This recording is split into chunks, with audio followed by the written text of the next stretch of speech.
Hey everybody, welcome to another video from the Open Air Model Shop with Hooterville 75 and Midnight the Ferocious Sissy. I first off apologize to everybody for the shakiness of the camera, but I lost my tripod somewhere from my iPhone and can't seem to locate it, so I'm freehanding this.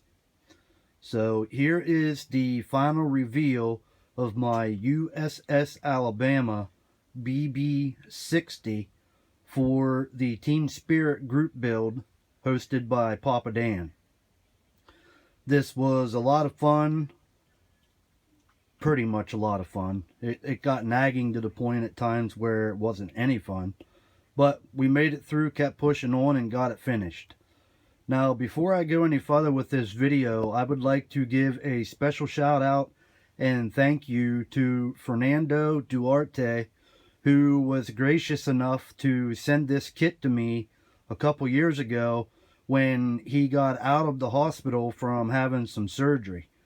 He had surgery a couple years ago, and while he was in, when he got out, I made a couple videos for him wishing him well, and he took it upon the graciousness of his heart to send this kit to me. And it is a Trumpeter 1/350th scale, so it's not a little cheap model. This model pretty much goes for 85 to 100 bucks on eBay. So this is a nice model that Freddie sent to me just for wishing him well through his surgery. So Freddie, thank you very much, bud. I appreciate that. I finally got around to building it. So here we go, people. To say it was a nightmare's pretty much not a far-fetched story. I determined originally I was going to paint it the camouflage paint scheme with the royal blue and white that the actual kit call out calls for. So I went ahead, I went ahead and built the kit. Well, I get done assembling all the guns and boats and airplanes and catapults and stuff like that on the decks, and the better half gets involved for the first time ever of my models and says, why don't you paint the decks white and then pick all the detail out in royal blue in the main island, whatever it's called, infrastructure or something like that. I forget Frankie Day called it. So being that it was the first model she ever showed any interest in, I was like, yeah, let's do that. So I had to mask the entire, all three decks, picking out the detail so I could go back and paint that blue. Well, I never really masked hardly anything but a couple pinstripes here and there. So you can see all that tedious little detail there was just a nightmare to mask. And I mean, it took me like probably 4 to 5 days to mask everything. Remember, it's all trial and error for me. I never really masked anything of that nature, so it was really hard for me to mask. Well, I finally got everything all masked up and painted to blue, and for some reason the frog tape I was using as the mask bled under with the royal blue big time a lot of places. So I had to go touch up all the royal blue that was on the white, and that was not an easy job, as a lot of places when I put the white over the blue to cover it up, the blue just like smeared and ran. It would like smudge, making it a light baby blue from royal blue. So it took forever and a day to actually get the blue touched up on the white to where it was acceptable. So what would happen was I'd get the blue touched up finally, and then determine, well, I got white on the blue, some of the blue detail. Then I would have to go touch the blue up. I'd get blue on the white again, and it was just a never-ending battle. And finally I got it to where I could tolerate it, and I said, that's it, I'm content with it. So there's where she stands. Got the crane in the middle there, the catapults, the Kingfishers, airplanes, got the rowboat, or the little, I guess they're U-boats. Different little guns, the big guns. There's the big substructure. More big guns, some more little guns, detail. I busted the flagpole off. I just figured shit on it. We'll call it battle damage. Then came the making the details, because I custom made my own decals for this. As you can see by the Michigan, the Arsenal, the 5 targets there, the Calvin Pistol and Pitt decal, and some more of the same. There in the middle we got Midnight Digs Penn State and a little bone. Now, making the decals, it's simple. It's very simple, yet it was a nightmare. It took me probably 2 weeks to finish all the decals. It was all a learning curve for sure. Trial and error doing it for the first time.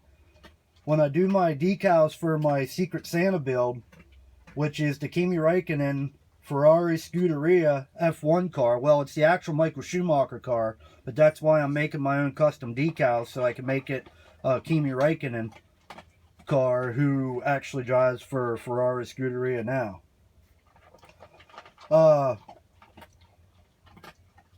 When the hardest part of the decals was finding images the proper size with the proper resolution, that it would keep the resolution if I would scale or resize the image. I didn't want it to look pixelated if I resized it or scaled it. That was very tough and time consuming. I needed many images for each of the decals till I found the proper one with the proper resolution once resized, and it actually looked good. So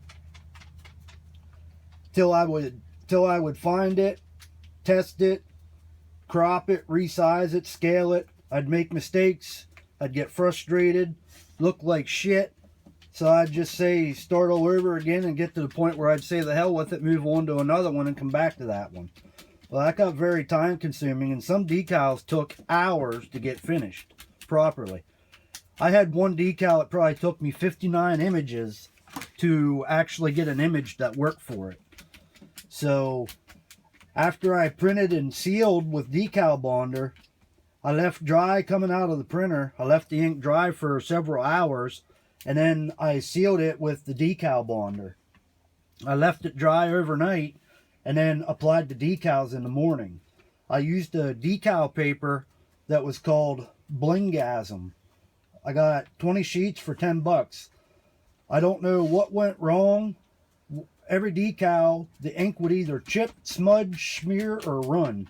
Anytime touched with tweezers, Q-tips, paintbrush, or paper towel, or as in the UK you call it tissue paper.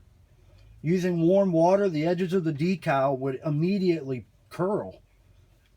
I didn't quite understand that, and if I left it soak in cold water for more than 20 seconds, the ink would kind of like run or pool.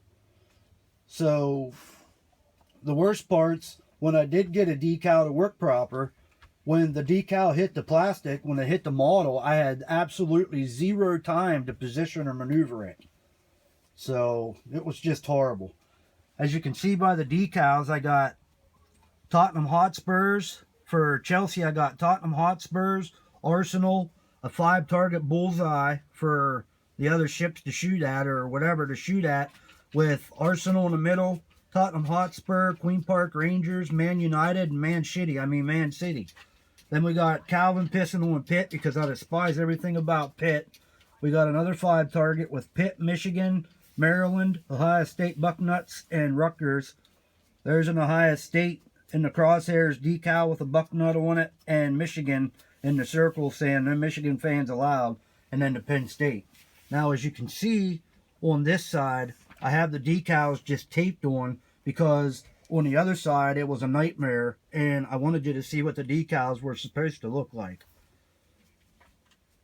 So I don't know what went wrong with them. Here, let me flip it around so you can actually see the decals on the other side. I mean, it's horrible.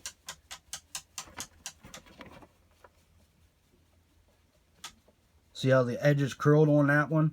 when I tried to move it, it smudged. There's the Bucknuts one. You can see the Bucknut right there. There's the 5 target bullseyes for the Big Ten.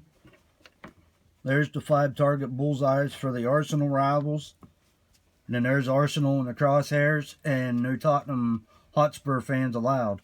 There's the Queen Park Ranger emblem for the 3rd traditional rivalry that Chelsea has. So everybody's like, well, Pitt's not your biggest rival, it's Ohio State. Well, let me tell you something. Any diehard Penn State fan hates Pitt. That's why Calvin's pissing on Pitt. I hate, despise Pitt and everything about them. Ohio State, yeah, that's a close second to Penn State fans, that is. From 2006 to the present, yeah, Ohio State is not like team, but I wouldn't call it our hated rival. I would call it the biggest must-win game or biggest sellout game, yeah, but not rival. Pitt's the biggest rival. We haven't played Pitt since 2000, and the rivalry dates back to 1893, so... But playing Pitt has since picked up again, and we will start playing them, I believe it's 9/10/2016. I'm not sure of that, but yeah. So yeah, I hate Pitt. And with Chelsea, the biggest rivalry to most is Arsenal. So it's a big derby in London. Chelsea fans consider Arsenal their biggest rival, but I would say Arsenal fans consider Chelsea like a 3rd rival behind Manchester United and Tottenham Hotspurs. So the only reason I have the least bit of respect for Arsenal is because my mate from the UK and fellow model builder on Facebook, Lenny from RTB Models, is a big Arsenal fan, and their goalie, Peter Cech, is the former goalie for Chelsea that was sold to Arsenal whenever Courtois, their current goalie for Chelsea, came on scene. So... And then Chelsea has more traditional rivalries with Tottenham Hotspurs and Queen's Park Rangers.